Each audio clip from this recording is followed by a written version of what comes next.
Hi students, welcome to KC botany. நீங்கள் பார்த்துட்டு இருக்கிறது quarterly exam original question papers. So அதுக்கு முன்னாடி நீங்கள் நம்ம சேனலை சப்ஸ்கிரைப் பண்ணாமல் தான் சப்ஸ்கிரைப் பண்ணுறேங்க. மறக்காமல் இந்த வீடியோவுக்கு ஒரு லைக் பண்ணிடுங்க. இந்த கொஸ்டின் பேப்பர் ஆல்ரெடி எக்ஸாம்ஸில் வந்து கேட்ட கொஸ்டின்ஸு. நிறைய ஸ்டூடெண்ட்ஸ் வந்து பார்த்தீங்கன்னா இதே கொஸ்டின் பேப்பர்ஸ் தான் எங்களுக்கு வந்து எக்ஸாம்ஸ்க்கு வந்து வருமா அப்படின்னு சொல்லிட்டு கமெண்ட் பண்ணுறீங்க. இதே கொஸ்டின் பேப்பர்ஸ் வந்து வராது. ஏன்னா நமக்கு வந்து ஒவ்வொரு டிஸ்ட்ரிக்ட்லையும் டிஃப்ரெண்ட்டான கொஸ்டின் பேப்பர்ஸ் வந்து கொடுப்பாங்க. இது ஒரு மாடல் கொஸ்டின் பேப்பர்ஸாக யூஸ் பண்ணி படிங்க. நிறைய பேர் வந்து ஒரே ஒரு கொஸ்டின் பேப்பர்ஸ் மட்டும் பார்த்துட்டு எங்களுக்கு வந்து கொஸ்டினே வரல அப்படின்னு சொல்லிட்டுலாம் கமெண்ட் பண்ணுறீங்க. ஒரு 2-3 டிஸ்ட்ரிக்ட் கொஸ்டின் பேப்பர்ஸை கம்பேர் பண்ணி பாருங்கள். நான் இது வரைக்கும் எதையுமே படிக்கல, இனிமே தான் படிக்கணும் அப்படிங்கிற ஸ்டூடெண்ட்ஸு ஒரு 2-3 கொஸ்டின்ஸாவது கம்பேர் பண்ணி பாருங்கள். ஆல்ரெடி நம்ம ஷார்ட்ஸ்லையும் வீடியோஸ்லையும் அப்டேட் பண்ணியிருக்கோம்.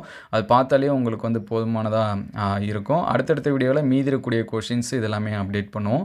நீங்கள் எந்த டிஸ்ட்ரிக்ட், உங்களுக்கு எந்த சப்ஜெக்ட்டுக்கு வந்து கொஸ்டின்ஸ் வந்து வேணும் அப்படிங்கிறத கமெண்ட் பண்ணுங்கள். ஸோ மறக்காமல் நம்ம சேனலை சப்ஸ்கிரைப் பண்ணாமல் தான் சப்ஸ்கிரைப் பண்ணுறேங்க. இந்த வீடியோவுக்கு ஒரு லைக் பண்ணிவிடுங்க. தேங்க்யூ ஃபார் வாட்சிங்.